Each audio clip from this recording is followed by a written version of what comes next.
Badan Meteorologi, Klimatologi, dan Geofisika Maritim Poterek Makassar terus menghimbau masyarakat untuk tetap berhati-hati terhadap cuaca dalam sepekan.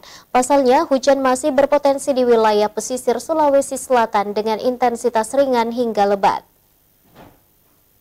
Kantor Badan Meteorologi, Klimatologi, dan Geofisika Maritim Poterek Makassar mengimbau masyarakat, khususnya wilayah Makassar dan sekitarnya agar tetap berhati-hati terhadap perubahan cuaca. BMKG memprediksi adanya potensi hujan dengan intensitas ringan hingga lebat yang akan terjadi mulai pagi hari hingga malam hari selama sepekan, terutama pada tanggal 1 Maret 2023. Hujan tersebut meliputi wilayah Sulawesi Selatan mulai dari Selat Makassar, perairan Barat Selayar, perairan Sabalana, hingga ke Laut Flores. Perakirawan BMKG Maritim Poterek Makassar, Fuad, menyebutkan adanya indeks mobilitas udara yang masih dalam kategori labil, di mana banyak uap air dari wilayah Asia menuju ke wilayah Indonesia, khususnya Sulawesi Selatan.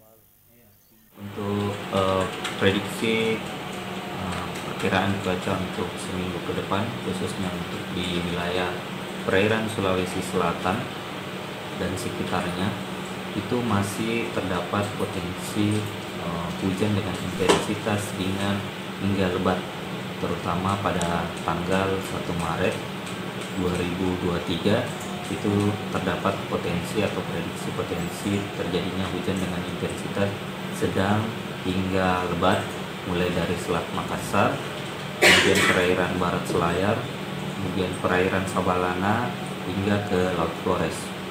Untuk penyebabnya sendiri seperti apa? Baik, untuk penyebabnya sendiri itu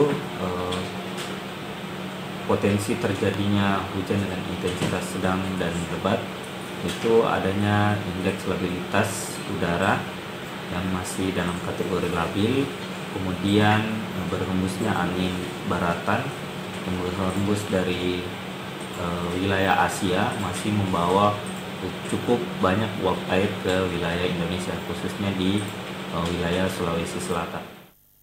Sementara itu, untuk kondisi gelombang dan angin sendiri akan mengalami penurunan pada tanggal 28 Februari 2023. Peningkatan kondisi ombak akan berpotensi dengan ketinggian 2,5 meter hingga 4 meter, dan angin mulai dari 20 knot hingga 30 knot pada tanggal 1 Maret 2023 mendatang.